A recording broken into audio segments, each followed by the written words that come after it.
been deep into our wounds.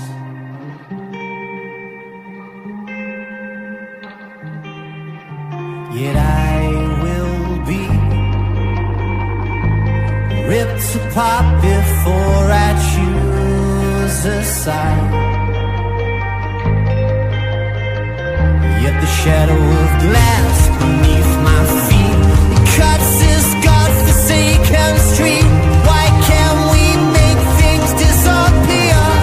Steal the poison from our tears. Oh, crocky crosses pinned on the wall.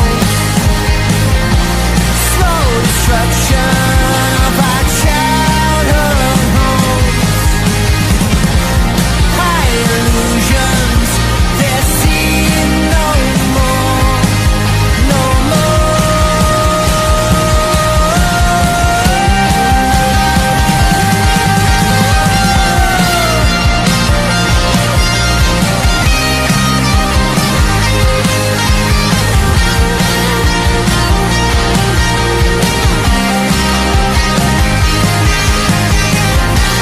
Crocky crosses pinned on the walls. Slow destruction of our childhood home. High illusions that seem no more, no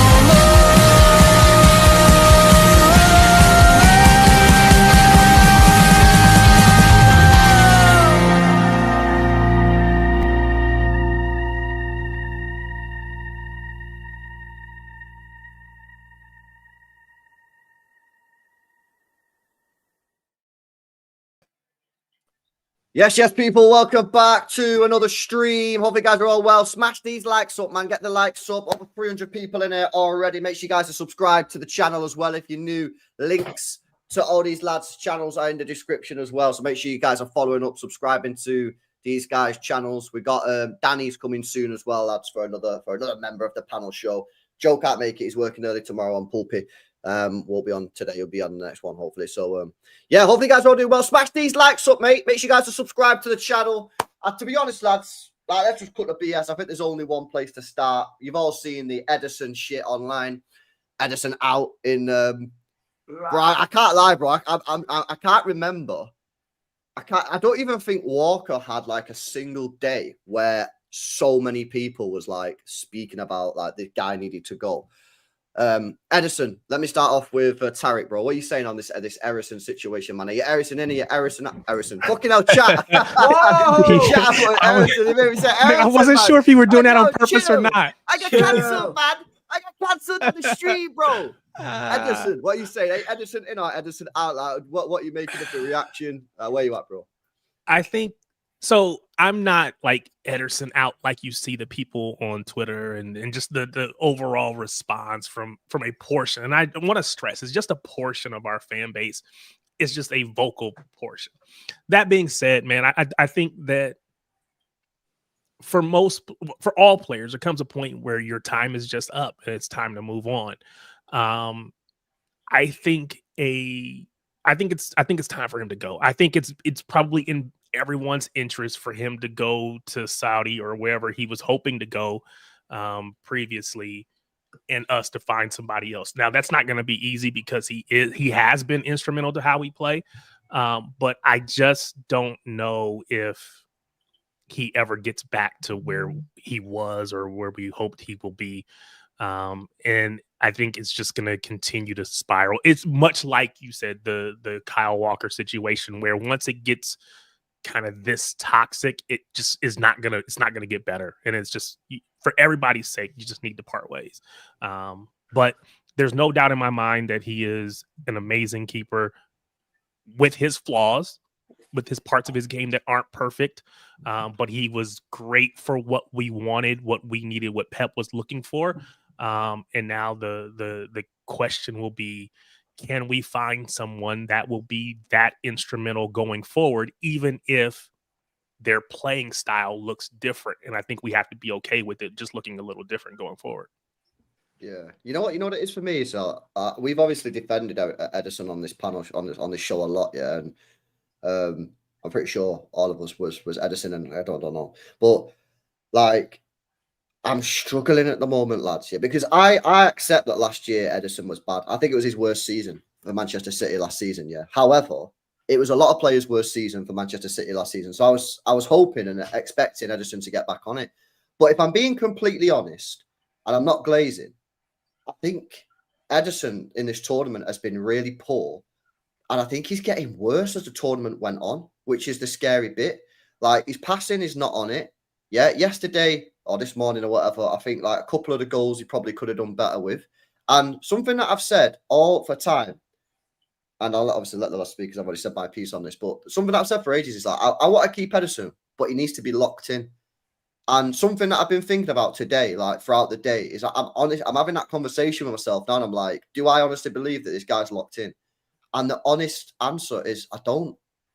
And if he's not dialed in and he's not there, like being, where he needs to be, it's going to be a detriment to the team. The question is he going to get back on it or not? And that, I don't know. So at this moment in time, my current stance, and I'm shout out KP again, who put this in the chat last night or this morning. My current stance is I think we should sell Ortega because Ortega wants to leave anyway.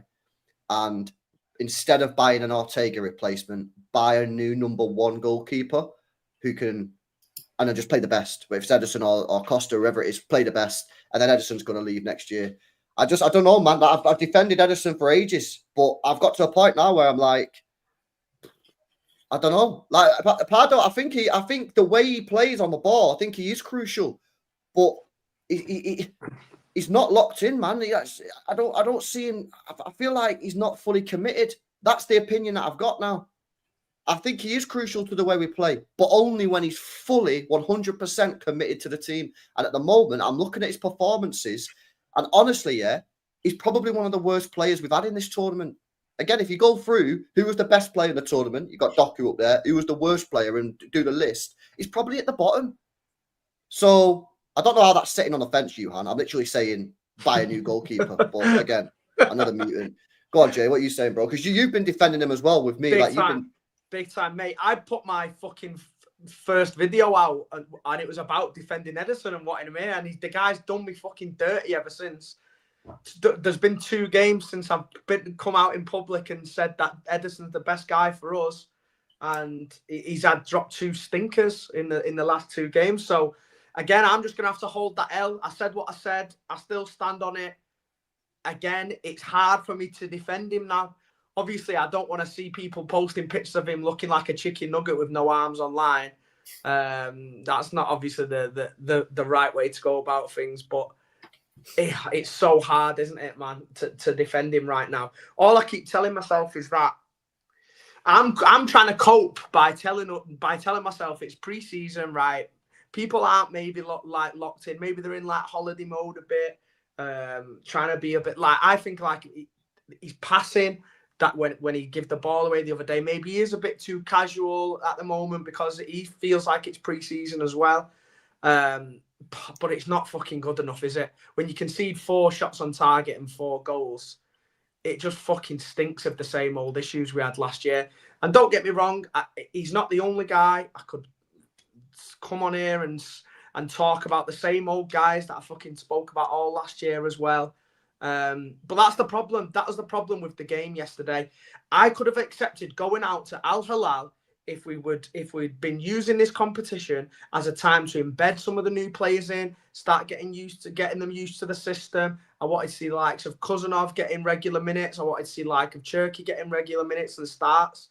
But we've gone out playing the same fucking system that we did when we were shit last year. So it's much harder for me to take this loss just because I saw your Bernardos, your Gundogan's, your fucking Ruben Diaz's, and they're the same people who was causing me stress for 6 months last season. Do you know what I mean? So we've not only gone out of the tournament, but we've arguably learnt nothing from it either because these guys haven't been given a chance properly. So all right. So because we'll come on to some of that in a bit, yeah. But so what are you saying now on this goalkeeper situation? What are you doing? It's hard, man. 3 days ago, I was saying Edison's the guy. So I'm gonna have to stand on it that I still believe Ederson can do it, because I can't be flip flopping 2 days later. I still feel like he has got what it takes. I still do feel like he's so important to the way we build up. You look at like the Juventus game the other day, and I know there has been issues, but there was certain times in the game where he was the only reason why we was able to build out from the back and hit them so hard on the counter attack and create all these spaces. Now it'd be an L Jacob if I was 2 days later to say Ederson out now after I publicly backed him the other day. So I'm going to stand on it for now. But like you say, LB, he needs to be locked in. If he's got one eye on Saudi or this contract that he's going to get next summer, then he's just got no chance. And nobody's going to feel comfortable with him there. So I'm probably going to swerve towards bringing someone else in, not as a second option, but as someone who's going to challenge for that number 1 spot. And then if he wants to up his game and think I'm the main man here, like I'm going to start fucking stepping up, then fair play. But leave that up to the two of them to hash it out, innit? Yeah. Bro, can you move your camera as well so I can get the chat? So move your camera to the right a little bit if you can. My camera? Yeah. The other way. Just because the chat's there. Yeah, that's better. Right, Bevel, what are you saying? Goalkeeper situation. Where are you at with it, mate? Yeah, I think as far as like kicking goes, I think he's the best goalkeeper in the world, but he's shown last few games that he's still got errors in him for that as well. I still believe he's the best ball playing goalkeeper like in the world, but the guy doesn't even attempt to make a save. Like I was looking at some of the shots he had last night, and like some of them were like fairly close to him, and he just didn't. It's like he couldn't even be asked to like get his shorts a little bit muddy.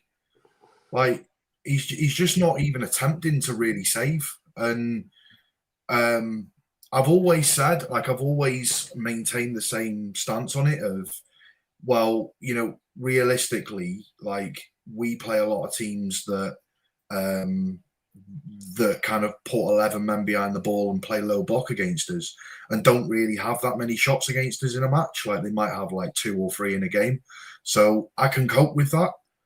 But from last season and what I've seen so far in the last few games, teams are actually giving it a go against us. Like they're not, most teams now aren't just sitting back and playing the low block and trying to hit us on the counter and, you know, get 2 or 3 shots against us. Like they're actually coming to play against us and try and actually like outplay us. And when that happens, we're conceding more shots, and the guy just don't know how to save a ball. So for me, like I think it's up in the air whether he's going to be staying or going. Like if he's going to lock himself in, like you said before, if he's going to lock himself in and go for it, like, you know, I'll give him the chance to do that. But I don't think he's got it in him. Like there's no talk of him signing a new deal. You know, he's got 1 year left on his contract. I think it's just another Mbappe situation where he's just going to go, yeah, I'm going to stay and then fuck off at the end of next season. I just either sign a new contract and commit yourself to the club, or I wouldn't be bothering playing him this season because his head's not with it. Yeah. Let's have a look at this poll then. I did a poll in the chat, see what you guys were saying. If you've not voted, I'll leave the poll up for a little bit longer. Who should be Manchester City's #1 goalkeeper next season? I can only do 4 options on YouTube. I can't do any more than 4. So the 4 options were Ederson, Costa, Chevalier, Trafford. Chevalier's got to have won, sure. No, Costa has won the vote with 40%, 37% Chevalier, Ederson at 16%, and just 7% at James Trafford. So, yeah, Ederson's slowed down. I think the way to go here, yeah, is sell Ortega because he don't want to be here anyway. He's basically said that in his interview. Get rid of him, and then go and get your new. Go and get your new starting goalkeeper. Go and get a #1 and then just play the best one. And then Ederson's going to leave next year anyway. So my issue with this though, LB, is that I know obviously Costa's won that poll there. I just think he's the fucking same as Ederson, but not as good with his feet. So obviously, Costa has got bozos in him just like Ederson has, from what I've seen, right? So if we're going to bring in a goalkeeper, why would we bring in someone who could have the exact same issues of the one we've currently got? I think if we're going to go out there on the market and get someone who's going to fight for his place with Ederson, then I feel like he's got to be a bit different and he's got to be a bit more of a safer option. If he's exactly the same as Ederson, I don't understand why he'd be the option for us to go to. So I'm really surprised he's won that poll, to be honest. I thought people would be more tuned into that. But yeah, what can you say? Last time somebody told me that a player we were looking at is identical to somebody we already had, it was it Karashvilia for PSG. They told me he was exactly the same as Jack Grealish, and that was so far from the truth. He might be similar. But if he just adds that one little piece, I guess it's like one of those things where if his shot stopping is that much better than Ederson's, and we don't lose that much on the build up play, then it's a no brainer. But again, I think I've heard you say this before. You don't really pay attention to keepers like that to be able to make it like a really strong appeal. Really, do they? Yeah, so I'm in the same boat, right? I can't make a strong argument one way or the other, but I just feel like what we have right now has become very toxic, and I don't know how we fix it as a the fan base is just ridiculous at the moment, and I don't know how we get over that. So, which is crazy off the back of like 2 fucking preseason games, isn't it? Like how fast can things change that? Like it's not a like FA Cup final or the running for a Premier League title that he's cost us. Like it's been a couple of practically glorified preseason games. Yeah, we all wanted to win the tournament, but how fickle like people can be that it can just switch up like that in the space of two games. Do you know what I'm saying? It's crazy. But yeah, like you say, it's hard. I think it's because it's been boiling for like the last 7 months. You know what I mean? And like the Ederson thing, Ederson was bad all last year. Like he was bad. I think it was his worst season. And like the fact that he's obviously come out and said he's staying, which pleased people like me and you who rate him, pissed off everyone that really doesn't rate him. But then he's gone and dropped some really bad performances and he's got worse in the tournament as it's gone along. I think it's just like, it's just brought everything. Like he needed a couple of decent performances where people could be like, oh yeah, you know what, fairs, let's just do this year, they'll go next year. But nah, it's just, he's piled on the pressure himself because of the performances, man. And it's like, I don't know, man. I just think that like for me, I need to see something to suggest that like the guy is like committed, and I'm not seeing it in the performances. And I've been so consistent to say if I don't see him committing to the performances, and I don't think he's fully there, I need a new goalkeeper, and that's where I'm at now. So get rid of the one that doesn't want to be here, Ortega, and bring in a new goalkeeper and let them fight it out. And if Ederson's as shit as everyone says he will, Ederson can hold bench, and then he can go Saudi Arabia next summer, chilling. So that's where I'm at with it, man. Let us know your thoughts in the chat down below. Big up to Celt, says it comes to a point where you can't defend him anymore. Bro, it's a that's what we're struggling with, I think. Yeah, that's what I was saying. Yeah. Like, Jay, did video. Like, bro, I was there defending Ederson, man, and like I'm looking for performances in this Club World Cup to be like, see, I told you all, and I'm not getting it. So what do? I can either sit here and be like, yeah, everything will be fine, or I can be like, yo, nothing's changing. And you could argue it's getting worse, which is why I'm now saying my position on it is sell Ortega, get a new goalkeeper and let them fight out. Yeah, that's where I'm at with it. Big up for the super chat. Smash these likes up, people, if you've not done so already. All right, let's move forward throughout the team a little bit. Defense, he went for Ait Nori, Gvardiol, Diaz, and Nunes, which, to be honest with you, is probably going to be the defense that would start the game against Wolves, unless obviously we sign a new player. Which is what we're saying here now with this defense, boys, with those players. I personally think that it is becoming crystal clear that Ruben Diaz can't play in this team when we're playing a high line. He's bro, he's so slow. Yeah, I think you need to have pace in there. And when you've got Nunes bombing up the pitch, yeah, and when you've got Ait Nori bombing up the pitch, which basically leaves you with Guardiola and Diaz, Diaz has no protection. People are saying it worked 3 years ago. It worked 3 years ago, yeah, because he had Walker, and Walker was next to him. Or even though Diaz sometimes did play on the left, I'm struggling here to see how we can continue to play Diaz at centre half when every time the ball goes over the top, he's completely cooked. And actually, yeah, like obviously Jay's got a bit of a stronger opinion. Yeah, I think Diaz is a good defender. I think he's a good defender, but I do not think he's suited to this team at the moment at all, mate. At all. And you've got Abdelkader Huzanov sat right there, who's rapid. Yeah, he's better than Diaz on the ball. He's better in the air than Diaz. Yeah, and he's got a can-do attitude in terms of defending. And I do not understand, for me, why he's not getting a look in. I don't understand what he's done, since he's come here. Because obviously, since the Chelsea game, he's been good, man. So, I don't know, lads, what we're saying defensively, what we're saying about it, centre-back and that. Yeah, so just to touch on the point that you made a minute ago about having Nunes and Aït-Nouri both bombing it up, and you're leaving two centre-backs and that's it.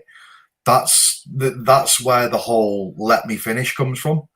Like during that, I was literally saying, when you've got two wing backs that have the same profile where they bomb it forward, you're leaving yourself exposed at the back. What we need a right back that's going to stay back, or a left back that's going to stay back. Now, we've just signed Aït-Nouri. That ain't going to happen. We're not going to get another left back that's just going to stay back. So I think when you're playing Aït-Nouri, you can't play Nunes, because you can't have that profile doing exactly the same on the right. You need to have an actual right back just sitting there and playing defensively. So when one bombs it forward, you've got three at the back, so you're not leaving yourself as exposed. And I think I'm all for signing a right back, but it has to be the right profile. Hey, let me finish. Let me talk.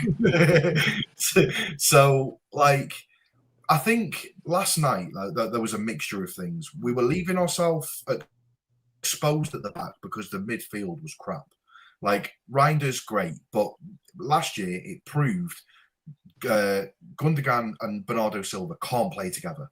And if they do, then you need a proper CDM sitting in that position. And we just didn't have it last night. And when you've got a left back and a right back both bombing it forward, in Nunes's case, he was inverting into the middle. Like, I don't think it's looking flaky at the back, and Diaz needs to have a little bit more pace. But the problem is the reason why our defense is looking so exposed is because it looks exposed in the midfield. Like, the midfield's getting ran through, and then we're playing a high line as it is. One ball through the back, and they're through on goal. Well, but the thing is, though, Bevo, if Pep wants to play that system where he's pushing, then he shouldn't be playing. And he shouldn't be playing Diaz. Be playing. And this is where I sort of like, I think Diaz has been poor now for about 2.5 seasons, if I'm being completely honest with you. Yeah. However, I also feel that, like, if he's gonna get played in this system, I feel like he's being a little bit hung out to dry in the sense that, like, he can't do anything about his pace. He can't do anything. He can't miraculously get faster.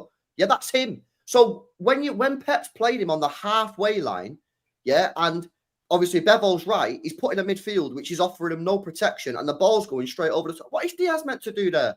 And obviously, Diaz obviously needs to do better in certain situations. But in terms of that one specific action, which happens time and time again, what is Diaz meant to do? He was lucky that he didn't get sent off yesterday, because when he was stretching for that ball, when he made that tackle, it was actually in the end a fantastic tackle. But the reason he had to make that tackle, that last ditch tackle, is because he's got no pace. If that's you know which one I'm on about. If that's the one, if that's Abdelkader Huzanov, he's not having to make a last ditch tackle because he gets the ball easy and he just passes it back to Ederson. Diaz had to sprint back at maximum speed and then stretch a leg out to get on the ball. And if he didn't get on the ball, he took the man down. It would have been a sending off.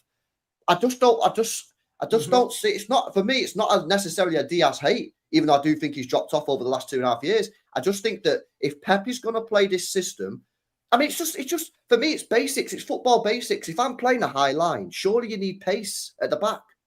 Surely. I do agree. I do agree the fact that it is the system, and we should all know by now that he's not the guy if we're going to play this system. He's just not the guy. I've been saying it for a while. And it's not even just down to pace for me. Have you ever? He's supposed to be this big brute of a leader of a centre back, right? He gets bullied constantly off the ball. He doesn't win aerial duels. Diaz would excel in a team like fucking Everton, Southampton, who have 11 men in the box and his only job is to block shots. We're Manchester City and we play a high line up the pitch. Now, I know that bit's not his fault because he can't help being slow, but it's the other sides of his game that aren't good enough as well. He's not good enough on the ball. He's not a good enough passer of the ball. Teams literally allow Diaz to have possession in games in a low block because they know he can't put a cross in. They know he can't have a good shot. He's never a threat off set pieces.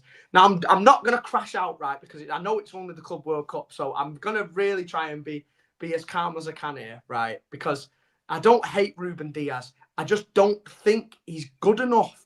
He literally isn't. And people will say, you've got an agenda, you've done this, and always come back to, oh, but he won the treble. He won the treble. And that doesn't run anymore. We cannot keep coming back to, he won the treble. Jack Grealish won the treble. It doesn't mean he should stay at the football club. That will not hold up in court. If I go and push an old woman over on the street as a treble winner, I'm not going to say in court, I won a treble. Do you know what I mean? It doesn't hold up anymore. Like, this can't just get you out of jail every time that people question your ability to play football. Do you know what I'm saying? I want my team to be successful going forward. We've just come off the back of one of the worst seasons we've had in over a decade, right? And I want our team to succeed. I am not a Ruben Diaz fan. I am a Manchester City fan. So if I feel like someone's not good enough for the club to take us forward, then I'm going to say it. As much as it might piss people off at home, on Twitter or fucking wherever. But people are starting to switch onto it now, which I'm not glad about. But, I mean, we're getting there, aren't we? The best centre-backs in world football nowadays, because the game has changed so much, are your Salibas, your Gabriels, your Rudigers, your Canates, your Van Dijks. What do they all have in common? The fantastic athletes with recovery pace. And they can afford to play a high line and be able to recover and make... And the strong as well at the same time. You don't see that with Ruben Diaz. That is not a guy that fits that mould of player as one of the best centre-backs in the world, unfortunately. So that's all I'm going to say about the defence. Obviously, everyone else wasn't great either. I know Aït-Nouri was a little bit iffy in a few moments, but that's going to come the more that you play with the same back four. If we get a proper back four embedded in with a new right back, I'm even getting to the point now where I want to see the back of 2 or 3 of them in the summer, and I'd be open to bringing in a brand new centre back. I've said this to you in the chat, LB, haven't I? I'd really want to start looking at the market for someone else as well, because at the moment I only really want to see Cousinov next to Guardiola. Now that doesn't leave us that many options to come in if one of them two are unavailable. So I'd be open to Akanji going, Stones going, Ake going. I know Diaz isn't going to go, so there's no point me saying it. But I'd be trying to look into the market for someone that's going to fit that mould of centre-back that's going to be able to play. Let me ask you a question then, boys, yeah? Obviously, we brought in Huzanov, from Lille, or Lens or whatever it was. 30-odd million quid. I think he's come in and done quite well. He won Player of the Month one month, and obviously he's got that pace, he's got the aggression, he can win an aerial ball, and he's better than Diaz on the ball. He's obviously not featured for City for a while. He only played 61 minutes in this tournament. Which is crazy, by the way. Well, the question is, why do we think then that he's not getting game time when most of us are saying the same thing about Diaz, that he has dropped off, or maybe you don't even think he's dropped off, but maybe you think, yeah, he's not dropped off, but maybe you agree that he's not right for the system. Why is this guy not getting game time? Because for me, I just think he's... If I look at like all the things that you were just saying then, Jay, about what we need in a centre-back, I'm looking at Huzanov thinking... 100%. He fits all the whole... He is the guy. And he's not even getting like opportunity minutes. He played 61 minutes. That's it. So I don't know why he's not getting those opportunities. Go on, Bello. I think the biggest part, like the reason why, and I've noticed in the last few games that he's played, he's for the first 10, 15 minutes, even 20 minutes of the game, like he's looked really nervous. Like he's looked like a little bit edgy on the ball. Like a lot of his passes have gone astray. Like for the first sort of 15, 20 minutes, he's just not looked it. But then as the game goes on, he kind of settles into the game a lot more. I think the more games that he plays, the less that's going to happen. Yep. I think he'll find his rhythm in the team. I think age is probably a thing. I think, naturally as he grows older and gets more experience, I think a lot of these sort of 15, 20-minute problems that he's got in him will just sort of naturally disappear.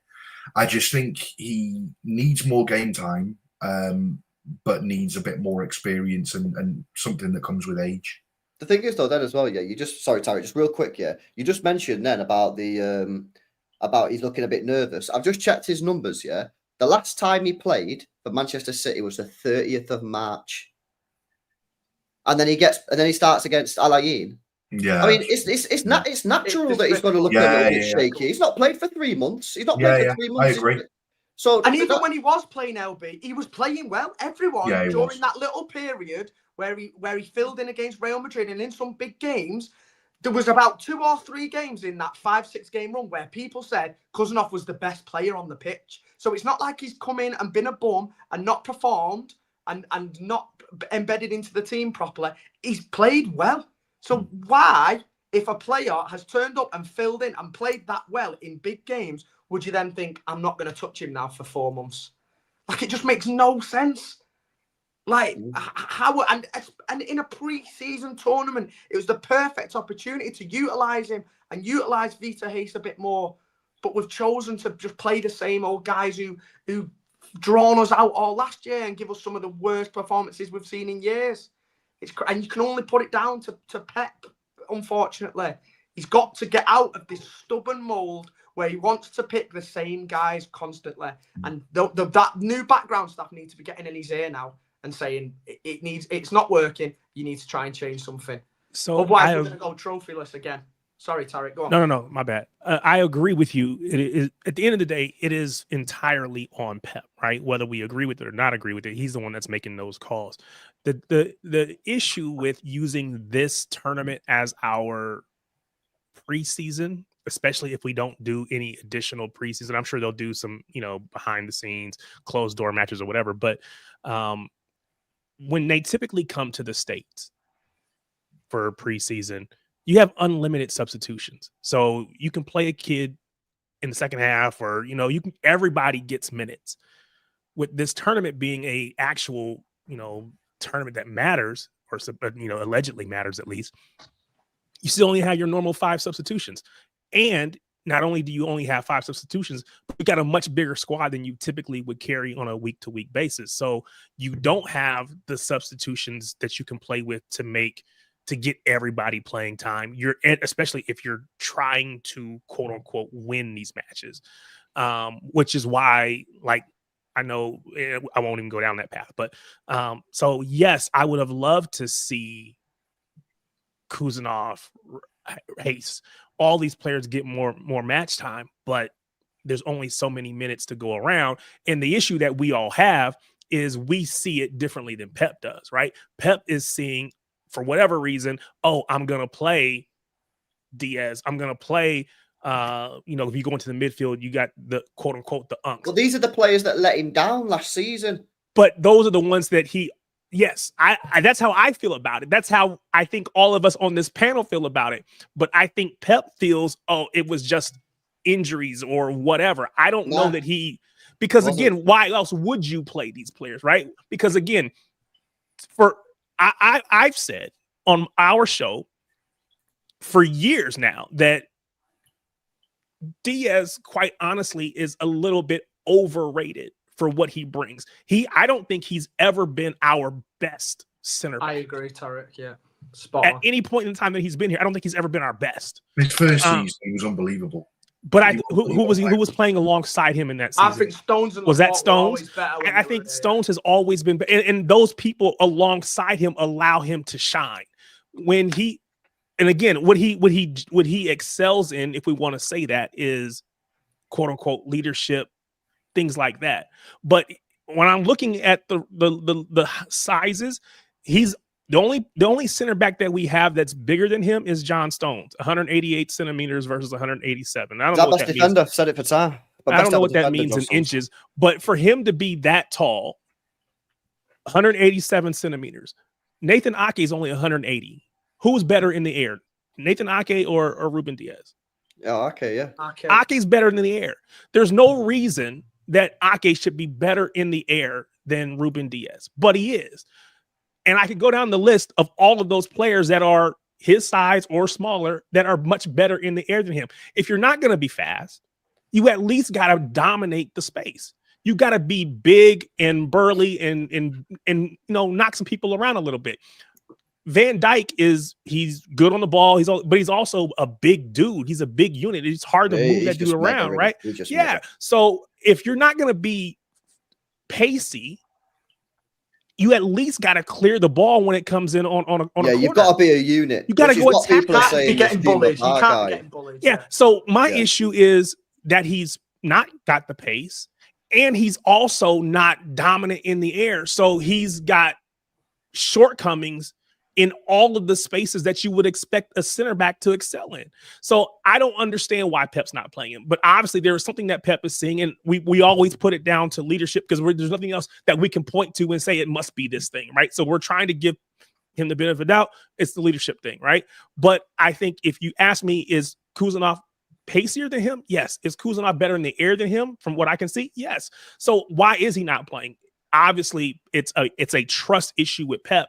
And I don't know how we get around that other than. Well, these were the games, Tarek, that he exactly. But then we got hamstrung by only having 5 substitutions. Because like last night, everybody's going to say, well, why didn't I saw you ask it. Well, when Rodri comes off, now we're stuck without a defensive midfielder. Why didn't Nico G come on? Because we only had 1 substitution left, and we brought on Phil. And Phil, Phil combines. That's because he took off Nunes and Gvardiol and put Ake. Well, yeah, he made some decisions early on. I agree. Yeah, but in that last moment, he could not. I've got to take off Rodri because now we're going into extra time, or it's not. He's got a little injury, or whatever. I've got to take him off. Do I bring on Phil alongside Cherky, or do I try to bring in Nico G, and then we don't have what we need to go for it? Now, again, I think to your point, we could have made different substitutions early on, but the drawback of this tournament is it's preseason, but it's also not really preseason. And so we don't get the luxury of giving all of these guys the game time that they would normally get. That as well. I think Pep's probably been told by the board, like, it's a big competition, we want to win it. He's probably gone in and want to win it, and that's forced him then to make the same like squad decisions that he made all of last year because he was serious about winning the competition. Whereas I do think we should have been a bit more experimental about it, like we've all said. But he still, for whatever reason, thinks that playing, and again, I don't want to pick on Diaz, but playing Diaz gives him a better chance to win than playing. And I don't know that I agree with that. That's the problem. He thinks that playing Gundo, gives him a better chance to win. And I don't know that I agree, but it's hard to say that, I'm going to tell Pep what's right or wrong. One, he's the best manager ever, and he sees these guys every day. So obviously he sees what he sees, but I think it's also okay to question, hey, I think that decision was kind of suspect. The thing is, I'm sorry, Bevel, real quick. Yeah, the thing is, it's like we're talking about these players, and it's like we all know Pep's loyal to these players, but if I was having a beer with Pep Guardiola and I was speaking to him about it, I was just asking him about like why is he playing these players, and he's like, oh yeah, and he was talking about how he's loyal to these players and that. I'd be like, yeah, but you do realise these were the same players that fucked you over last season, and it was players like Huzanov who came in and changed the feeling around the football club, in the fan base, in the dressing room. I was excited to see Huzanov. Yeah, Nico Gonzalez, when he come in, he didn't play 10 out of 10 every game, but I was excited to see the difference. The same with Marmoush. And then yesterday, Marmoush benched, Huzanov benched, Nico Gonzalez benched, and you've gone back to the same players who've been magnificent for this football club over the last decade or however long they've been here, but in the last 12 months have put you under pressure as a manager because you're the one that ultimately takes all the shit. Yeah, because you're the guy at the top. And I just be like, I don't know. It's a very weird one, man. It's a weird one. Sorry, Bevo, go on, mate. Yeah. No, I was just going to say, I agree with what Tarek's saying by the point of, we've only got so many substitutions.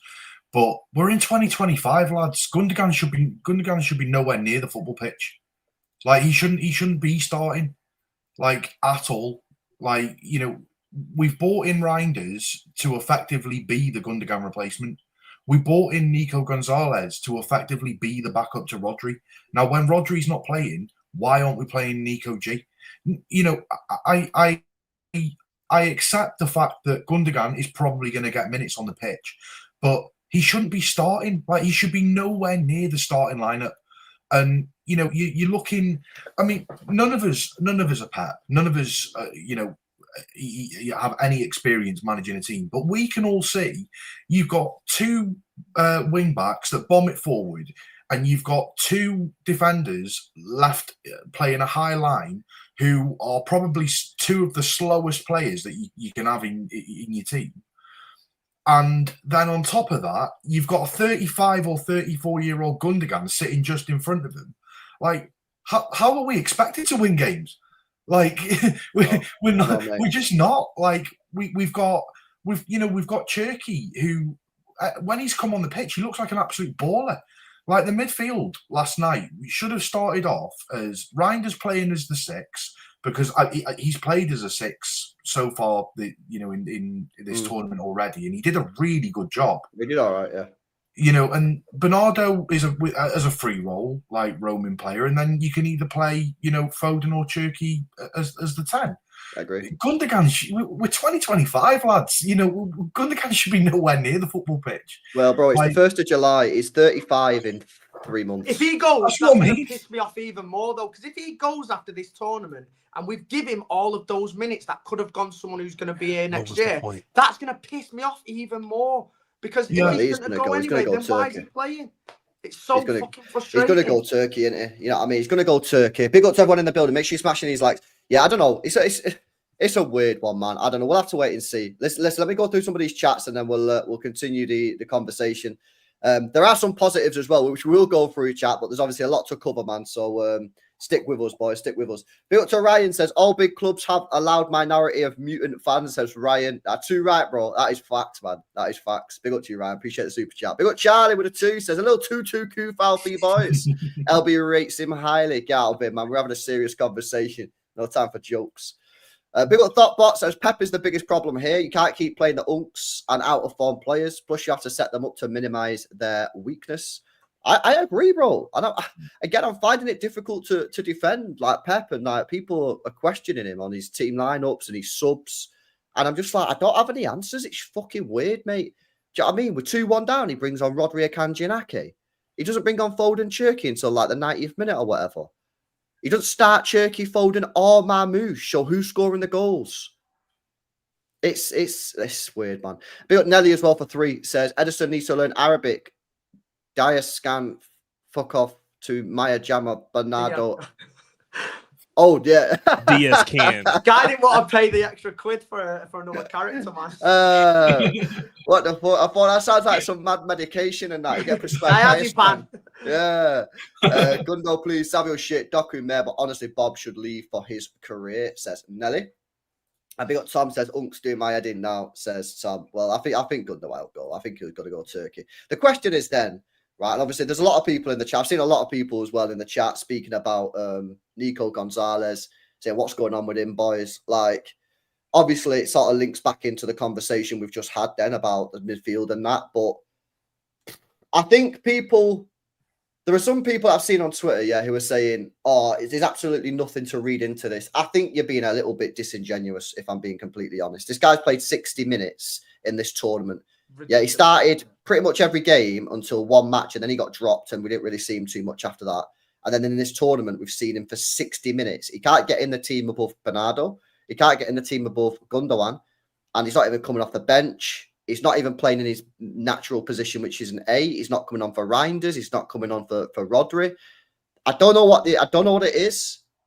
Maybe it's not that deep, but I'm getting the vibe now with every game that's going by that maybe Pep just doesn't fully rate him, which if that turns out to be the case, then that's another 50 million wasted. The only good news here is, yeah, I do think we do have some hope because he's not shit. He's not like Phillips. But obviously, Pep's the guy who's picking him, and for some reason, Pep isn't putting him in the team. And it's weird, man. I just don't get it. I don't get it because he's not shit. This is what I mean. It's similar to Cousinov, isn't it? Every time we've seen him, he's performed well. So why is he not being rewarded with the minutes? We've seen other players play shit and be rewarded with another game the next day. Whereas every time Nico G has played, he's either give us a 6, 7 out of 10 solid performance, or he's actually excelled. When he come off the bench in the Bournemouth game, he ended up winning us the game. He got their player sent off and then he scored the goal, didn't he? Like, he's actually come on and give us big moments to help us carry us through to that top 4 in the end. So how, on God's green earth, has he not been rewarded with more game time? Unless Pep wants to give these guys the last hurrah before they all go after the tournament.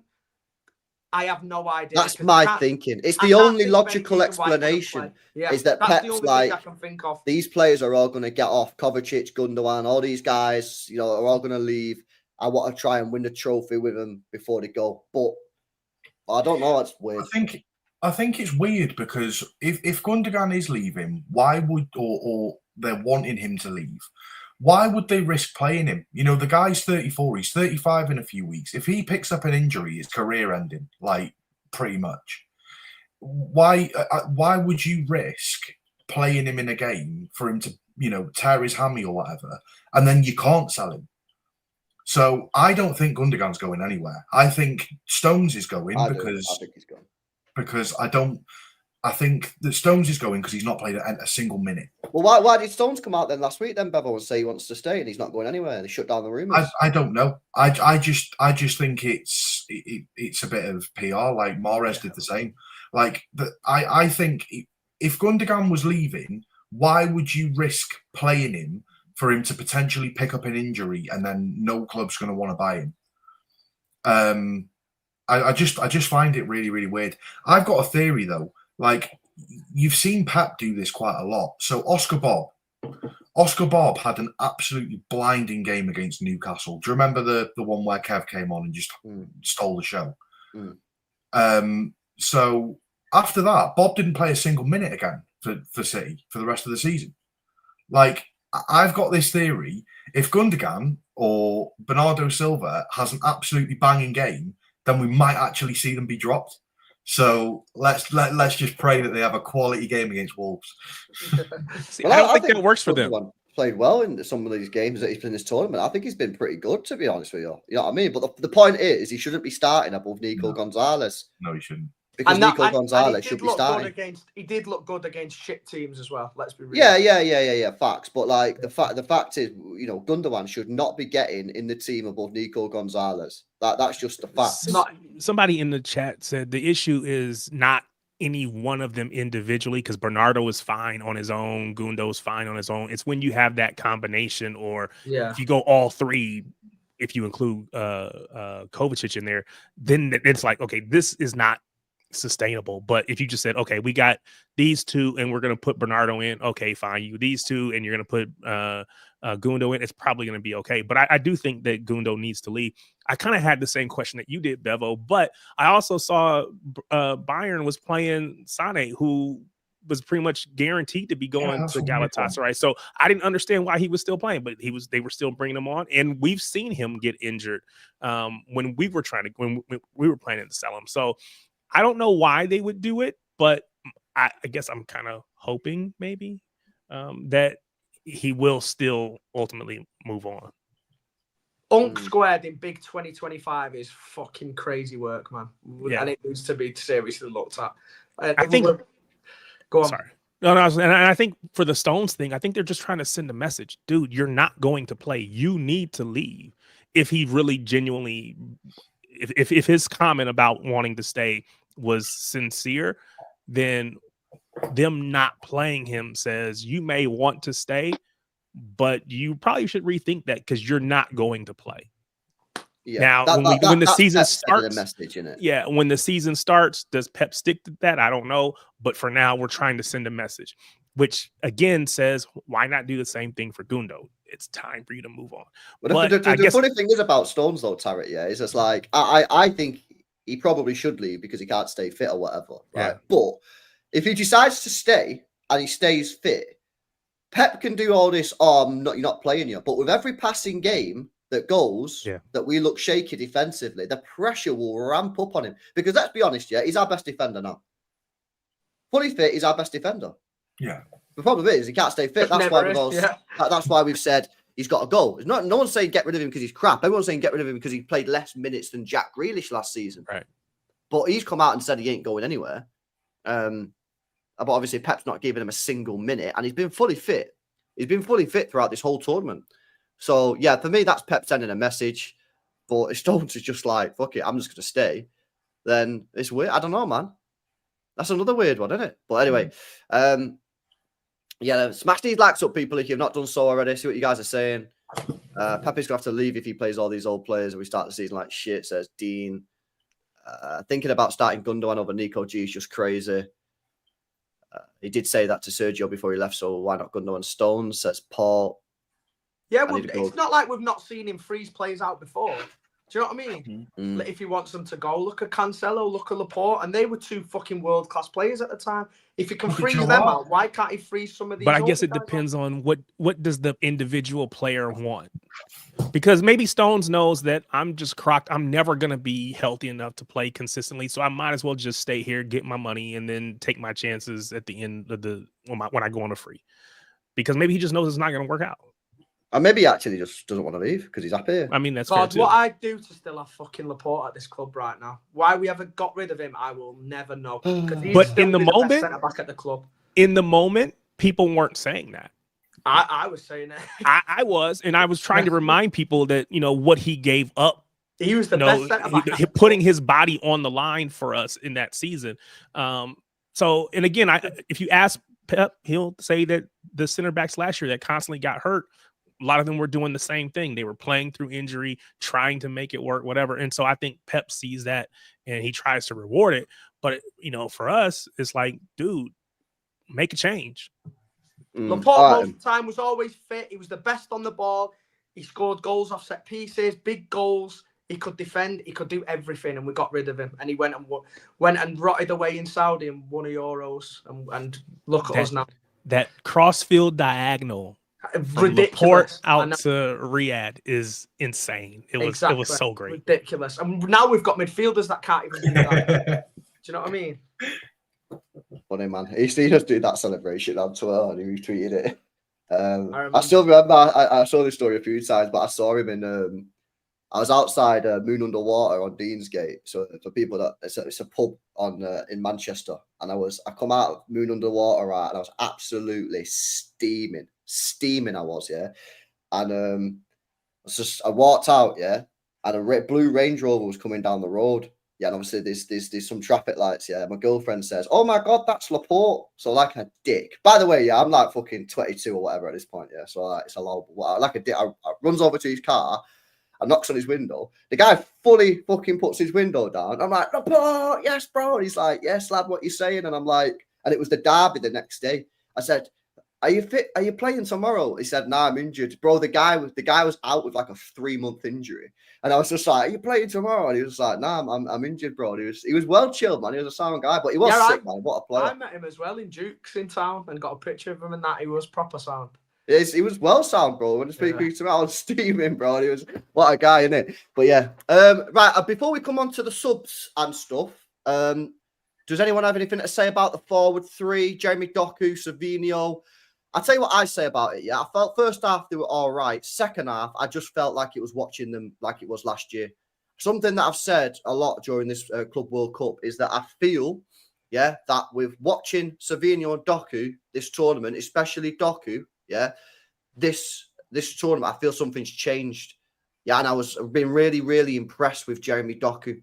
Now, first half yesterday, I thought Doku and Savinho done okay. Probably not the best game in the world, but okay. But second half, I felt like I was just watching them last year again. not really connecting with anybody, No. just random take on, spamming crosses in the ball for spamming crossing's sake, not really looking, getting their head up, which is something that Doku's been doing. I don't know what went down at halftime, lads, in that dressing room, mate, but we come out a completely fucking different team. Yeah, I don't know if any of you guys have got something to say about the wingers or striker before we come on to subs. Fucking hell. I know they kind of got our hopes up, didn't they, last week? Not last week, a few days ago. When we battered Juventus, they looked like the full versions of themselves, both scoring goals, both taking the men on, both getting into the box and not just going to the byline and trying to cross it. And like you say, I just felt like we were just reverted back to our panic tactic, which is spam crosses to Haaland. Whether that's an issue with what they're being told from the bench, or whether I've always been honest about what I prefer from my forward line and from the guys behind the striker. I want them to be interchangeable. I want them to pick up positions all over the pitch and not just be so rigid and staying high and wide, especially when you've got the likes of Aït-Nouri and Nunes. They can give you the width on the pitch. So why not pick up these central positions and gamble into the box a bit more? So I do want to see it, and I don't think we see as much of that when Haaland is on the pitch. So my issue would be that when Haaland is on the pitch, I want to see the more interchangeable pieces in behind him. So your Marmoushes, your Fodens, your Cherkis, who can kind of interchange, come into these central areas and not just hug the touchline, because that's when we turn into Cross-Chester City. And that's when we turn into like this shit that we saw the back end of last year, where we can't create anything against the teams of like Southampton and fucking Crystal Palace. So I'm hoping they have turned a corner after the last few games. But yeah, it didn't look great in the second half yesterday. I can't lie. Yo, big up Danny, man. What you saying, bro? Yes, Danny, lad. Yeah, good to see you all. Set your back, lad. What you saying?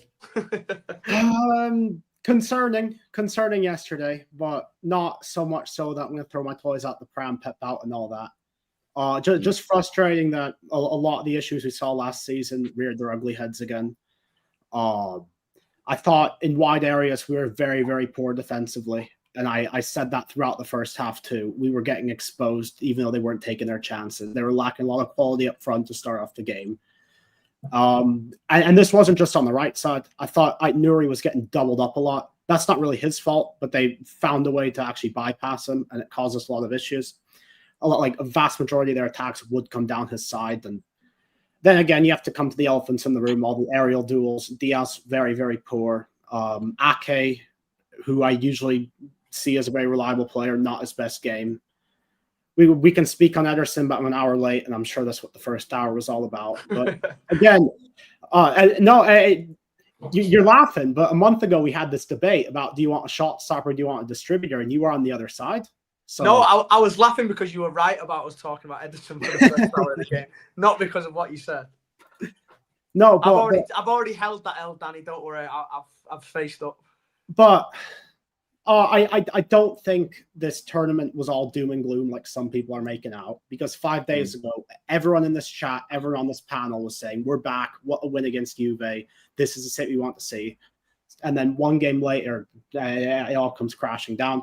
I think our sort of attacking unpredictability has been great. We're finding all sorts of ways to score goals. We broke them down very, very well in the first half. Unfortunately, Bono had the game of his life, aside from all them 2022 World Cup games. But I don't know. Going forward, we look great. I don't think...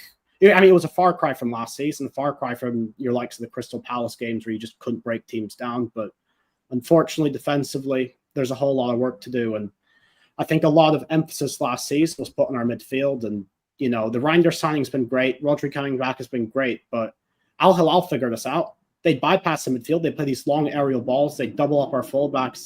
They challenge us aerially. And unfortunately, we have two sort of aerial specialists in our squad, and Rice, and if you can count Jumaba. And, I guess they're nowhere near being relied upon, which is a bit frustrating. I'll tell you something on that point, right, that sort of wound me up a little bit yesterday. And bearing in mind, it was like 4:30 in the morning, 5 o'clock in the morning. So obviously, like, people who are watching it in this country are like a bit pissed off. But after the game, Bernardo comes out and says, oh, yeah, transitions and that. And then Pep comes out and says, oh, yeah, transitions and that.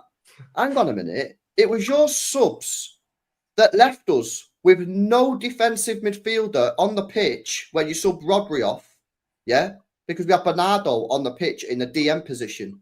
And you're talking about not defending transitions when you've got Nico Gonzalez, who isn't a 6, but he's a better 6 than Bernardo Silva.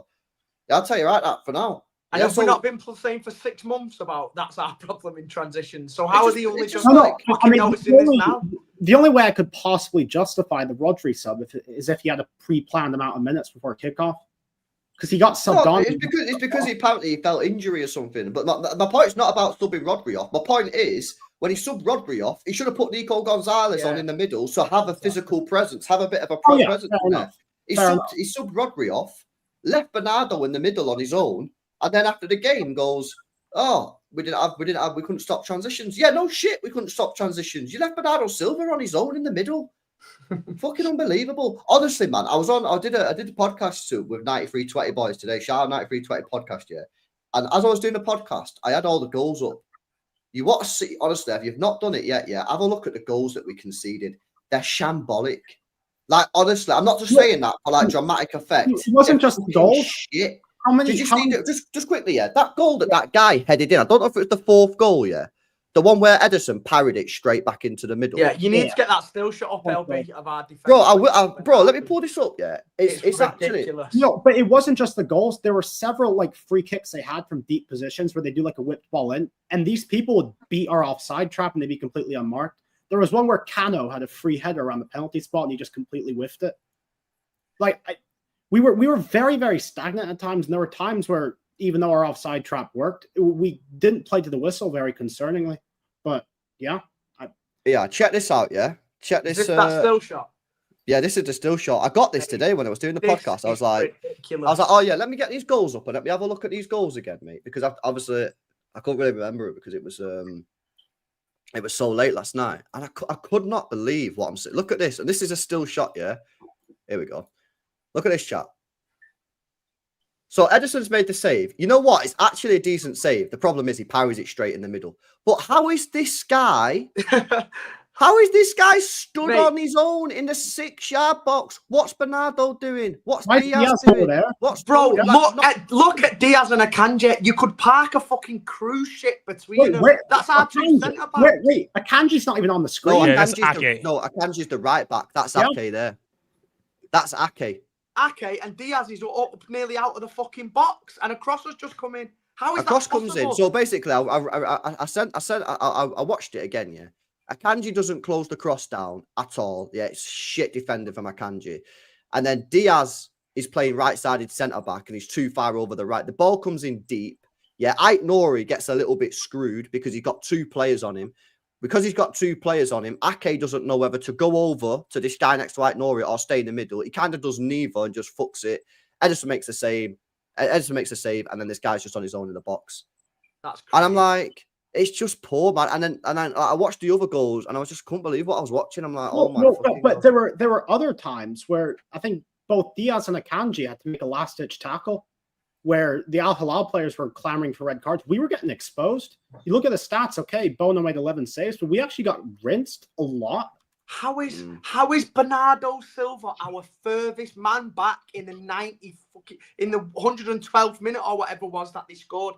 How is that even possible? Our 2 centre backs are fucking split like the Moses part in the sea, man. They're on the opposite sides of the box to each other after a cross has just come in. Like, there's no explanation for it. Them guys need to be sat in that fucking study room with Pet Linders or whoever it is and going, why are you 2 that far apart when a cross has just come into the box? It's your job to fucking head it out. Why are you that far apart? Bernardo Silva shouldn't need to be the furthest man back in that position. It's just not good enough, we were just so open. We were so open, man. It's just unbelievable. Smash these likes up, people, if you've not done so. Let me come to some of these chats, man. Big up to DK, says playing Walker at goalkeeper. You know what? Funny, I was at that game when we played Walker at goal in Atlanta. It's pretty funny actually. Yeah, big up to you, bro. Appreciate the super chat. Big up to Ado. Says, in these last 2 games, Edison has faced 10 shots on target and is letting 6 goals. Do with that what you want. I just want a goalkeeper with hands, says Ado. Yeah, same here. I think that's all we all want, bro. I'll be real. Big up for the super.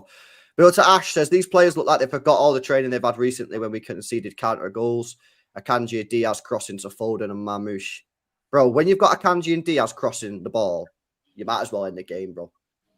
That's like the red flag, innit? When them two, are crossing the ball. That was the Palace game all over, wasn't it? Yeah, you just like, you're fucked. Yeah.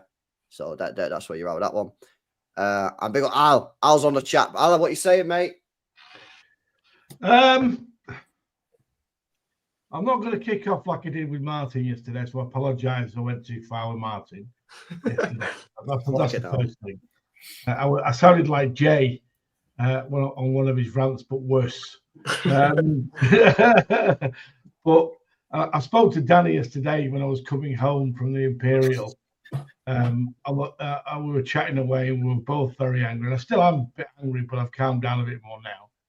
You were a lot angrier than I was, but we both were very angry. We both predicted like I said to you, why have we started a football game, any football game, with no recognised CDM? Well, we don't have any. What CDMs do we have at the football club, Alan? Well, we've got Rodri, and we've got Gonzalez who can play there. Well, hang on a minute. Rodri can't start again because he's only just started the first game. Yeah, he's still injured. He obviously doesn't like Nico G for whatever reason, and Nico G is not 6, but that's one of the reasons. He's better than what we've got. No, I agree. He's better than what we've got. The other option, as Bevel said right at the start of the stream, is he could have started Reinders as a 6 because he did that in the first game and he actually played all right. Well, yeah, he could have played Reinders, but he had no defensive cover. And let's go back 6 months. When everyone laughed at me and I said, when Rodri went down and we've got no CDM, we'll struggle to win games till the transfer window. Right? And I was nearly right that we didn't win the game. We won one or 2 games. And he's done exactly the same last night, Pep. Exactly the same. He knew their forwards have all played in Europe and they all got pace. So what don't you do? The perfect example was their second goal. When our central defenders were 15 metres inside their half, right? Leaving the full pitch for them to run onto. And there were straight balls down the middle. Yeah, and he didn't learn. What gets me is I said to you, mate, yesterday coming home, we don't learn from our mistakes. I don't mind the team making a mistake as long as they learn from it and they don't make it again. Yeah, you did say. It's continuous. The high line is fucking mad. Remember the game against? Who was the game that we played against? I lost my shit. I think was it Feyenoord? It was Feyenoord. I remember your meltdown on the third. Bro, when we was playing that highlight, it was 3-2. Yeah, we're collapsing. We're witnessing it one way. Yeah, we're witnessing a collapse in real time, and we're playing the highest. Like I remember that watch along, bro. I lost my shit because I was literally looking at it, going, "What the fuck is this high line going on about that?" And we ended up conceding. Like. I don't know, man. It's a bit annoying. There was about 20 or 30 people in this day lunchtime watching the game, right? And they were all expats, all from Manchester. And I heard 3 people in the second one when they was running through. What the fuck is going on? Yeah, it was embarrassing. It was concerning because it literally came. We went back. I watched your stream first thing this morning when I woke up, LB, with Daps, and what you were saying there was totally correct. You know, I don't want to get personal with certain players, but why would you play a high line when you know, 1, they're quick up front, which they are, and 2, we're slow, and 2, we haven't got the pace at the back. We're not slow. We haven't got the pace at the back, right? Exactly, we're a slow team. Without Walker, who had the cover to get back and clear up our messes when we used to do it, right? We can't play that way anymore. No way.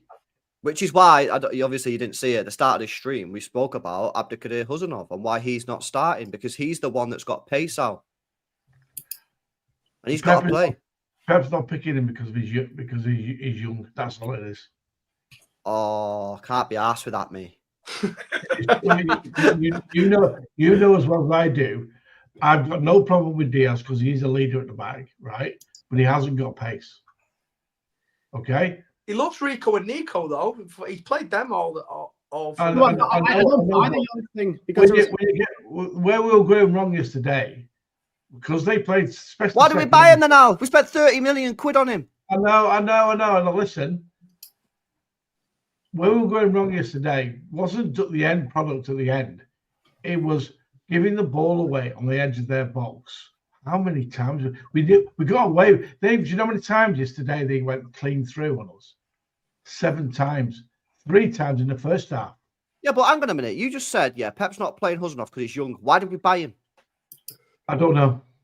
You know, it's pissing me off a little bit, boys. I can't lie, when I'm I'd rather signing save the players, money and bought a fucking big boy. Bro, Liverpool are going to go outside Mark Guehi for 45 million quid. 25-year-old, 5 years Premier League experience, absolutely bossed it at the Euros in 2024 with England for £15 million more than we bought Huzanov. Last January, the City panicked. Last January, we were in a position where we needed players. So I'm not mad about bringing players in, but Pep has got to trust them. And there has to be a transition. There has to be a changing of the guard. It's time to play these new players. In order to play them, these other people have to kind of take a back seat. Terry, in December, 1st of January, the club panicked because the end goal at that point, we weren't going to win the league, was to get Champions League. That was the number one goal in January, right? Because we knew we weren't going to win it. Liverpool won it easy, right? They panicked because they generally thought they would just slide right down the league. Because you could have had a park team run through us. You can't just sign players out and not play them, mate. So I know. But at the end of the day, I'll be honest with you. I've only seen Kuznetsov a few times playing now, right? How many times have we seen him? He's never played fullback. So he did. That. He did against Real. He did all right, I thought. He did all right. So what he has, later, man. In my opinion, not to say I'm right, but in my opinion, he is not even just better. He is quite a bit better than Diaz in the air. And he has got amazing recovery speed. Yeah. So if we're talking about being slow at the back, we're talking about being slow at the back, playing him, that eliminates that concern. He's not a fullback, to your point. He has played there once, but he's not a fullback, but he gives you the pace of a Kyle Walker. He's got the same physicality, if not more than a Kyle Walker. Maybe he's not as good on the ball, but Kyle Walker wasn't great on the ball either. So again, do I want to see Kuznetsov at right back? No, because I think he can dominate at center back for us. But we need to see something back there that helps him out. What I will say to you, we've got to try and stop losing the ball and just giving the ball away, especially when we're playing against a low block, because they're trying to play through balls, right? Against 10 people, all right? Which is a fact, because they went super low block second half. They did. As soon as they scored 2 goals in 2 minutes, they went super low block, and we were vulnerable like hell. But the balls... Another thing I got pissed off about yesterday, when they played Haaland, who was lazy bastard yesterday, Haaland, Doku, and Sancho on the right. When does he ever get the ball to Haaland, Doku? He doesn't. When Mamouche played, we all know that they're incompatible with each other. I know they're not. Mamouche, to me, has to play. So why has he not played him? Well, the thing is, Al, if you looked at the starting 11 yesterday and ask yourself, who's scoring the goals? That's the best question, because that's the aim of the game, is to put the ball in the net. Who's scoring goals for you in that team? Haaland. Doku's not scoring goals for you. Don't be like, LB's got a couple of goals in this. I don't give a shit. I'm talking about certified, season after season, who can you put money on to score goals, yeah? Haaland, Savio's not scoring, Doku's not scoring, Bernardo's not scoring, Gundogan's not scoring. Tijani Riders, we don't really know. We got the chairman of our supporters club.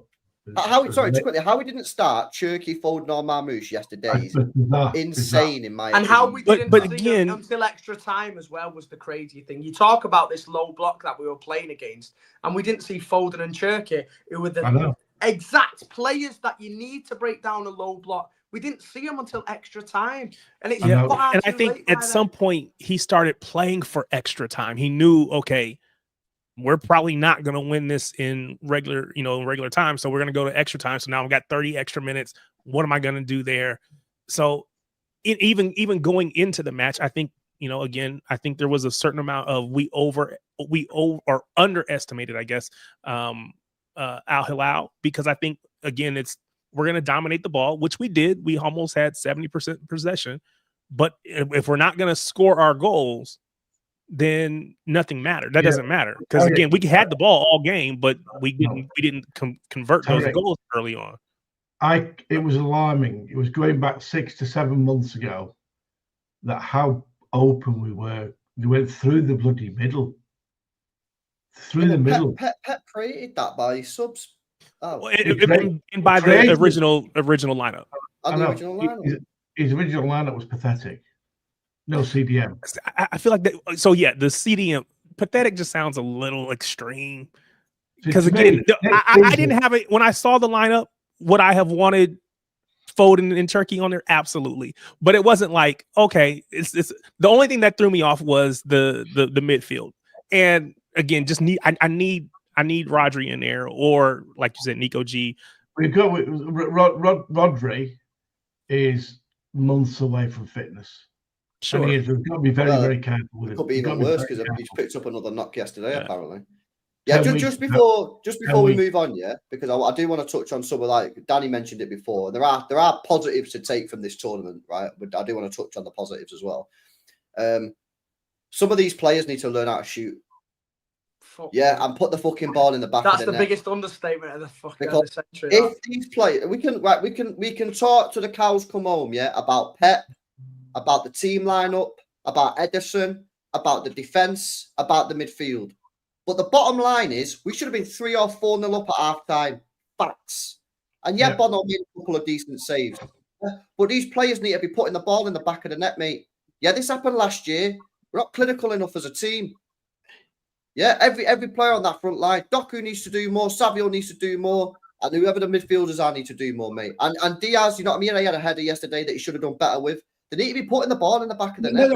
And we're all glossing over the one where Akanji hit the bar and Haaland literally had an open goal. And he didn't. That Haaland miss was wild as well. That one was unacceptable for me. Yeah. Which one was that? I don't remember that. In a corner, Akanji hit the bar. And, everyone stopped. It dropped to Haaland about a yard out. Yeah, and the guy did this acrobatic clearance off the line because Haaland didn't hit it hard enough. Oh, was it the one that got cleared off the line? Yeah. Haaland gets chances like that all the time, man. And he's another one that's... He's lazy. He's lazy. Headed the ball right at the goalkeeper twice at the very minimum. Well, he's just not good in the air, that's why. He was lazy. Haaland was... Yeah, I had the chairman, Claire, yesterday. She's from Manchester, ex-season ticket holder, lives over here now. She's a massive City fan. And she was saying, Haaland's a donkey. His first touch is shit. And I'm like, what? And there was an argument between her and another person. The moment she said that, he scored that tap in. He went, fuck that, keep him in for another 10 weeks. And I must admit yesterday, though, Haaland was lazy at times. Really lazy. No, just quickly, Red Camp, I know we scored 3 goals, no? I know we scored 3 goals, yeah? But the fact is, we should have been 3 or 4-0 up at half time. Yeah, if we're 3 or 4-0 up, then we can shut the game down. We can put Rodri on and lock it off. Yeah, and then you know what? Diaz probably has a cracking second half because we're locking it off, not playing a high line. We played yesterday against a team that wouldn't even finish mid-table in the Premier League. Maybe I don't know. I think they were. Well, mid-table, yeah. Probably. I think they're set up really well with that manager. I think 2 seasons ago they won. The manager's very good. Yeah, they're set up well under that new manager. They knew exactly. I said this to you, Danny. Yesterday. City, they got the Inzaghi schooled Pep yesterday, big time. Yeah, I agree with you. I mean, big time. And that should not be the case. missing no. Kansas aside, I do agree Not with you. Rodrigo news. Fuck me. This guy's been talking again, chat. Rodrigo Goes is supposed to leave with Real Who Madrid. is this character? Who That's is what I he? say, who is this? Who He's is a Twitch this? streamer. Respect Who? Twitch streamers. Mate, you used to be a Twitch Oh. streamer. I don't believe you. Yeah. Well, they're saying that he's still going probably, that Maria. He's probably picked that up in the bar in the Nova Hotel in the middle of Madrid. Do you know what I mean? He's please take that down, Twitter. Bullshit. Yeah. Right. Well, all right. Let's big up Adam as well. Careful slandering Scruben Diaz Jacob, AKXJG soon, said Adam with a 2. Hopefully, bro. Hopefully. Big up, Adam, man. I know. Got to be careful what I say nowadays, aren't I? I've been Right. censored. Let me let's talk about some positives, lads. We've done an hour and 20 minutes. Can I Covered just all. say one thing? Well, Just one, Alan. Strafford. Are you sure? James Strafford. Get him signed now. it's not happening, but okay. Right. There were some positives from this tournament. I think we need to touch on them. We need to be balanced, and it can't just be fucking moaning. Even though we've done a lot of that tonight. I'll start. I think Tijani Reinders, first off, as just fit into this team really well. I know he probably should have done a bit better on a little bit yesterday or whatever, but I think on the ball he's fitted in really, really well. I think we're playing on the ball a lot quicker. I feel like we're playing with a lot more intent. And I think that will benefit Haaland, you know. I think that will benefit Haaland this season because I think we'll be able to play a lot more through balls. And we've already seen that in a couple of games in this tournament. We've seen him get, and he's not scored any of them, Haaland, funny enough, but he's had like 2 or 3 through balls already, which is last season he got none. So I do think there are positive. I think the way we're playing on the ball in the midfield going forward, when it's like the new guys, is much better. What are you guys saying? Danny, let me come to Danny first because he was mentioning it earlier. What positives were you taking from this tournament? Like I said about 15, 20 minutes ago, we're finding different ways to break teams down. We have yesterday, Doku was far less effective because he was another player who got doubled up on.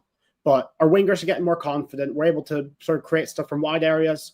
We had across this tournament, not just yesterday, we had a bunch of times where we just pick a team apart right through the middle. There was a Gundogan chance, one-on-one. Yeah, Foden as well. Great to see him back in form, scoring goals. Fantastic goal yesterday. The chat stole what I was going to say, dickheads. I know we don't have a lot of players who are really capable of scoring 15, 20 goals a season, but it feels like we have more players capable of contributing. We had a lot of different goal scorers this tournament. None of them played yesterday. Sorry, shouldn't be negative. No, that's poor, but yeah. And then City Extra put out a tweet of like the most assists. No one had more than 1 assist. We're getting assists from pretty much everywhere. We're scoring off of set pieces as well. Second goal was off a set piece. But yeah, no, attacking variety is my big positive. Defensively, still the same issues, but going forward, night and day from last season. I'll pass it on to someone else. That Foden Cherky combo goal as well. My God, this is what I was gonna say. Beautiful. My biggest the chat stole it off me. That's why I was trying to jump in before everyone started spamming it. But the biggest positive for me in that whole tournament was Phil Foden, man. To see that guy look like he's got his spark back, look like he's playing with confidence again, getting on the score sheet consistently. The way he took his goal yesterday was fucking unbelievable, man. There's not many players that play his position in the world that take the goal the way he did. So I think if we get Phil Foden back next year to 23-24, Phil Foden, there's no one better in his position for me in the world. So that is so positive seeing that. And again, Cherky, I know we had limited minutes last night. There's not many players in world football who can play that pass either. That was Kevin De Bruyne-esque how he found that space. Absolutely. From those central positions to be able to cross a ball like that and drop it on a 50 pence piece for a finish like that, there's not many players who can play that pass in the world. So to see that he's got that in his locker is obviously so positive as well. But again, yeah, the biggest one for me is Foden this tournament. And hopefully we get him back to the levels that we know he can get to next year. There is no reason he's not one of the first names on the team sheet when August 16th comes around. He has to be starting. He's got to be. Foden. Yeah, he has to start. Well, I think Foden and Cherky both have to be starting games when on that first game because you need. You know what's quite interesting with Cherky yesterday is like I was quite surprised because obviously I probably like most people I've not seen that much of Cherky. You know what I mean? I've only just been watching him recently, but I was quite surprised at like how deep the guy come and pick the ball up. Do you know what I mean? I thought this guy was a player that was just going to be on the edge of the box, spamming shots and that. But actually, yesterday he was getting the ball really deep. He was playing from deep. You know, kind of very, dare I say it, very KDB-esque. Yeah, that's what I mean. That's what it was like. Yeah. So yeah, like that is a really positive. And by the way, yeah, the work rate as well, the tackle that he made to get back on the edge of our penalty area and put that challenge in. Yeah. So yeah, I think first game against Wolves, I think Cherky and Foden probably have to be in the team.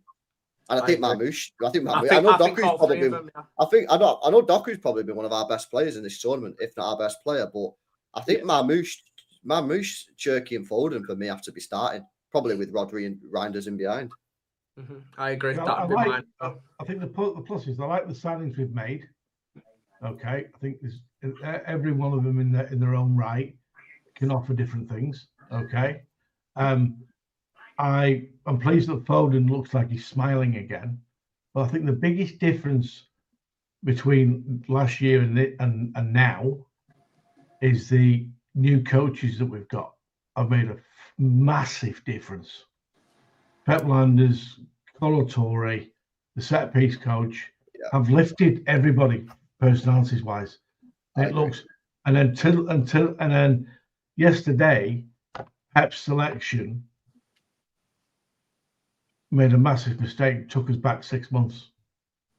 That's why we're having the discussions like you had, like you had yesterday, like I kicked off yesterday as well, and we're having this discussion now. You know, is one thing I want them to do is learn from the mistakes he's making, and don't make them again. Until we get the personnel that can play the way he wants, then I'm sorry you don't play a high line. Because one thing every team in the Premier League have got now is they've got pace. Yeah, that's facts. That's a fact. But Pep's never gonna not play that way, right? Well, he will continue. He will continue losing games on the counter until we're out the title race within the first quarter of the season. I think what we have to I think that we have to accept the fact that this is the weakness of how we play, and we need players to individually be better.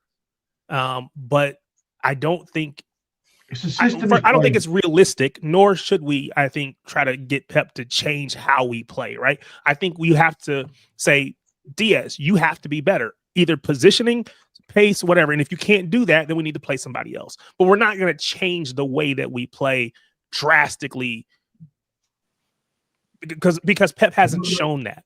Do you know what it reminds me throughout his career? Pep's not shown that. Did anyone see the Tottenham Chelsea game a few years ago when? Yeah. Tottenham players got sent off, and he was playing the high line instead of dropping battle back. at the bridge. No. It was at Spurs. The mate rang me up. He's a Tottenham fan. He said it was like watching that game. No, it wasn't that bad. It wasn't that bad.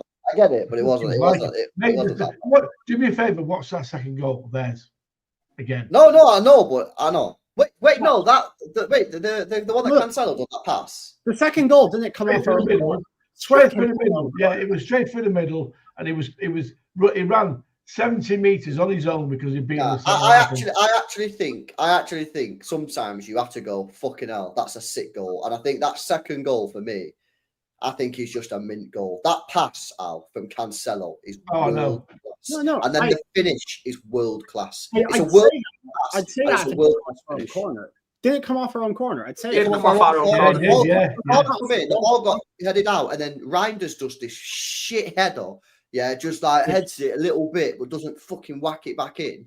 The ball gets knocked out, and then Cancelo, with the outside of his foot, pings a ball past our whole entire player, which is Reinders again, and then the finish is I think sometimes you just have to be like, that's a sick goal. I don't really think that's set up anything, but I think we'll learn from that because we've not really been doing corners like this. What gets me, if I don't see that he's learned, until we get a real out and out fucking quick player at the back, we have one. Hopefully, is this guy at Newcastle quick? I've seen him a few times, but is he quick or not? Livramento's quick, yeah. Yeah, he's quick. We need someone with sheer pace who could cover us when we're in trouble. Just play Huzanov. Hey, Cousinov is the fastest player at the Just fucking club. play. Well, I was gonna say, I think for. Nunez was like the Only second or again. third he's fastest not in the gonna play him. He's not PL gonna at one play him, point. mate. See, He's I not think gonna we play start Cousinov. moaning He's today. not We had to be gonna play positive him. in this section of the stream. I know. Yeah. Again, This I is think- our positive section. Nunez. So let's be fair. The first half was not. We didn't score, right? But we went in 1-0. And then right after halftime, we went down, and then he quickly made those substitutions. He scored Trying to see when. goals. He got 2 goals in 2 minutes. Right. It was like watching this Sporting Lisbon game. Yeah, didn't that happen, by the way, a lot last year, straight after the first half? Yeah. Bang, Goals. bang. Yeah, Sporting Lisbon. Yeah. Yeah, but not just Lisbon. I swear down, yeah, we went through a period last season where we was conceding goals like straight after half time, like loads. So We came out mentality not issue. ready to play. Yeah, and you know what's mad is right. I was on the podcast today. I was saying like they was asking about like is there anything in that? You know how I on my second channel when I'm doing that more LB watch longs, I always do the checkpoints, yeah. But the reason I do them those checkpoints, yeah, they come and I can't remember who it was. I think it was Ferguson, yeah. And I remember watching an interview Ferguson done once, yeah, and he said basically when you go into hanging grounds, yeah, think of like Sellers Park. Think of like QPR and that, yeah. That on a night match, the fans are up for it. What you want to do, yeah, you want to get through the first 10 minutes without conceding a goal, mate. You want to dead the crowd, yeah, and that's where like the checkpoints come from. When you go in at half time, as a manager, I'd be saying to my players, dead this first 5 minutes, mate. Dead it off. Get on the ball, pass it around, give everyone a touch of the ball. Don't be losing it in stupid areas. If you get under any pressure whatsoever, launch it. I do not want to concede a goal in the first 5 minutes. And then after that, you start to build into the game and start to assert your authority. And that's where it come from. That's why I always do the checkpoints, bro. And it's like we go out in the second half. Was it the fucking the game at Anfield last year? I can't remember, it was last year. No, it was the year before. It was the year before, yeah. It was 1-0 up. 60 seconds after, was it just before half time or just before after half time? Just after. Just after half time. 1 minute after half time, penalty, done. Why? Because Ake gives a shit ball to Edison and Edison fucks it and gives a penalty away. It's like the mental. I don't know what it is yet, but there's definitely something in this where just after half time, the players, they're just not on it. The mentality is not there. They're not dialed in. I said to Martin yesterday, and I was a bit over the top, but if I was in that changing room after full time yesterday, I'd have kicked shit out of some of the players, if not all of them.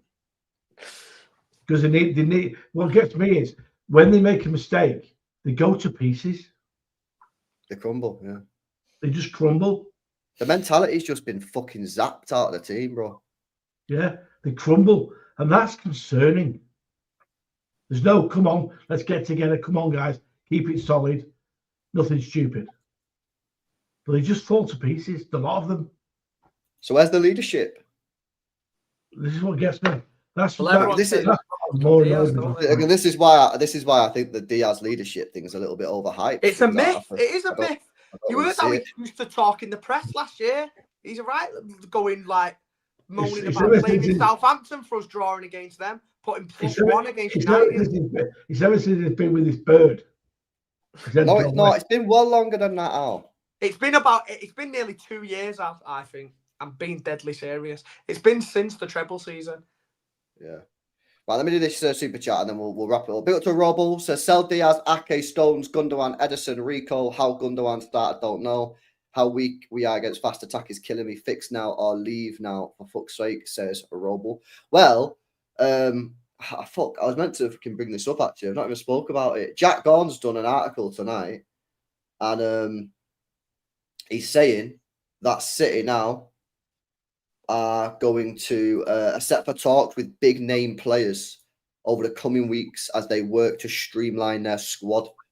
They need to it says they need to offload a significant number of players before the end of August. So this is it now. It's starting. You know what I mean? Viana's getting to. By the way, it also says in the article that the outgoings are 100% the decision of Viana, not Tiki.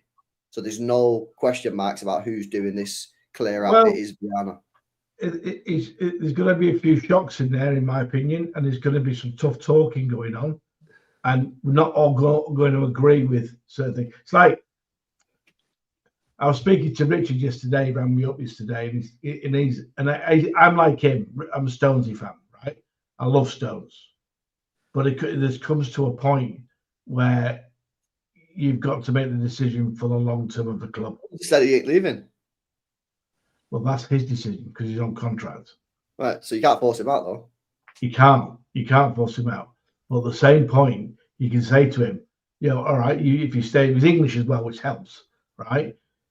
You can say to him, all right, well, you're only going to play every now and again. I don't think he gives a shit. I know. He's on 250 grand a week, mate. He's on 250 grand a week, and I think Jay said this the other day. I think Tuchel's playing John Stones at the World Cup. 100%, yeah. Regardless. And you know what? If I was John Stones, I'd be like, right, don't play me then. At some point, some of these players are going to be shit or get injured, and then you'll get me. And then when I'm back in the team, I think everyone agrees on it. On his day, when he's fit, John Stones is our best defender, without absolutely, doubt, right? Absolutely, yes, absolutely. So I would love to see John Stones fit, right, and playing for us. Because I'll tell you what, yesterday we missed him. Fucking hell, did we? But obviously, Pep's making a point, though, isn't he? I'd go and get a big time centre back, man. I think that's a position we really. Who would you get? Yeah, who are you getting? I think we need a big boy, a proper big boy who can fit that mold of. What's this Juma Bar saying, Danny? Well, he's getting loaned out, so it's a moot point anyway. Yeah, no, but like, talk to me. Is he not better? He's better than Diaz on, better than these guys on there. I'm not gonna say he's better than Diaz, but he's a fucking beast in the air. If there's one thing I want to say about him, he's a beast. Is he rapid? Well, he plays in the back five. He never really gets. He's a big lad. He's a big lad. He's not slow, but he is incredible in the air. And I mean incredible. Like when he was in the Liga, he had something like a 78 headers 1%, which is like alien numbers according to some people I follow. Do you know the best one in the air is for City at the moment? The best percentage, Aki. Oh, I think he's dropped off as well. I think Victor Reis is probably better than him. He has an incredible leap on him. Apparently, I'm hearing now. We've never seen him. I'm hearing now that apparently Pep rates Vita Hayes over Huzanov. Oh, really? Well, I don't blame him. He is calmer. I don't want calm. Yeah. I want someone to fucking put a tackle in now. Yeah. Well, and that's where Pep's personal preferences come in. Right? I was just down at the TV tackling. Our midfielders today was shocking. It was shocking. It was. No one was tackling. Do you reckon if we got Livramento, that would make any difference to the defense? I mean, a little bit, but like I said, right. They need to play two CDMs for me at the back. We don't have two CDMs. What CDMs do we have? Well, he should play when he's fit, Rodri, and play and then play Reiners next to him. He's not CDM though, is he? CDM, yeah, he's playing box to box. Yeah, chilling. Go on, Danny. Right. Well, we kind of did double CDM back in 2021. We played Rodri and Fernandinho together sometimes, and it would actually work pretty well. We have to play that. And when they decide to rest Rodri, or if he can't play back to back because of his leg, they have to play Gonzalez there. Just have to do it. Oh yeah, I agree with you. But it's not going to do that. Well, I don't think a right back's going to sell it because, like I said, we were getting rinsed on the left as well. I think if more teams decide to double up on Ait-Nouri or any left back in general, Ait-Nouri needs to know when to go forward and when to get his ass back if we're in trouble. Yeah, I agree with you. Yesterday, he was still in their penalty box when they were breaking us. I'm thinking, what the fuck are you doing there?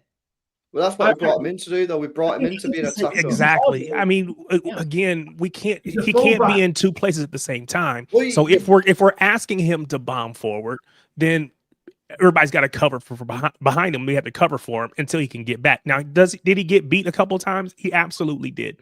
Do I think that he is a great defender? No. Do I think he is serviceable? He'll be fine and he'll give us a ton going forward. Yes, I'm not concerned about it. But yeah, we saw some of his shortcomings yesterday. He's not. Well, I'll tell you something. The other fullback we go out and try and buy has to be an out and out fullback. We can't have two centre halves trying to cover. Well, that's going to be Livramento. That's who they're going to try and get, isn't it? Well, they need to. Yesterday, I was like, this is like going back to October, November. I'm going to quick. We'll wrap it up. Yeah, I need lads, to get we've off, done. boys. I've got Yeah. work tomorrow for me. I'm UK time, aren't I? So Yeah, pleasure as always.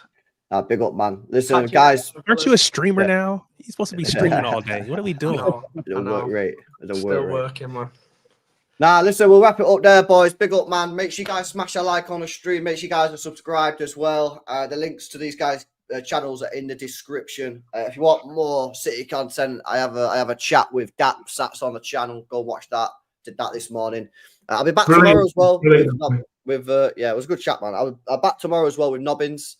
So I'll get that scheduled, and yeah, make sure you join us for some more conversation on the Club World Cup and how we move forward, and maybe the setup for the first game of the season against Wolves. So yeah, big up to you guys. Smash a like. Make sure you guys subscribe to the channel, and we'll see you in the next one. Peace out, man. Nice one, boys.